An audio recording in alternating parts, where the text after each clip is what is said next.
सच्ची घटना है, गुड़गांव की घटना है।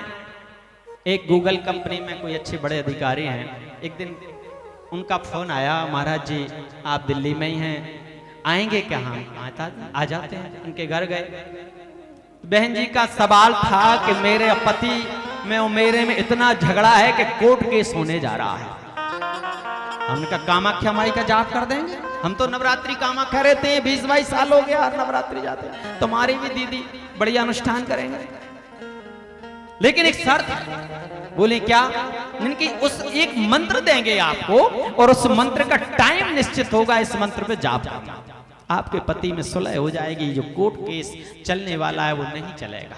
तलाक की नौबत, बच्चे 3, क्या करें? तो उन्होंने कहा कि मंत्र दे जाइए महाराज जी। संकल्प हो गया कामाख्या पूजन का और उनको एक माई का मंत्र दे दिया।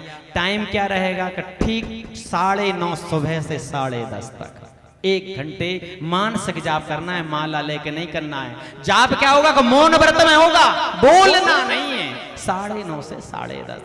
और फिर शाम का 5 बजे से 6:30 बजे तक 1.5 घंटे तक जाप। कितने दिन करना होगा? 41 दिन। मैया ने किया, 15वें दिन ही सुलह हो गई पति देवता में।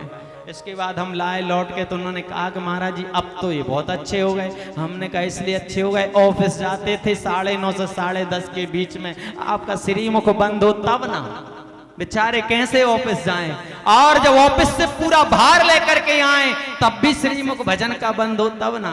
इसलिए मैया इस समय आपने मौन व्रत कर लिया, कोई कामाख्या पूजन का ये प्रभाव नहीं है, ये आपके मौन व्रत का प्रभाव है कि आपके जीवन में पति जब घर से बाहर जाता है तो दुनिया भर की परेशानियां उसके साथ रहती हैं। दिन भर में किससे मिलता है, किससे बात करता है, किससे क्या करता है, चाहे पति हो, पिता हो, भाई हो, बेटा हो, बहुत सारी दुनिया भागम भाग की जिंदगी लगी हुई है। माँ, इस भागम भाग की जिंदगी में परेशानियां दुनिया भर की हैं। जब वो घर वापस आए तो उससे ज्यादा बात मत करो, सिर्फ जल पिलाओ, घंटे 2 घंटे उसे शांति दो, इसके बाद फिर जो कहो हो जाएगी।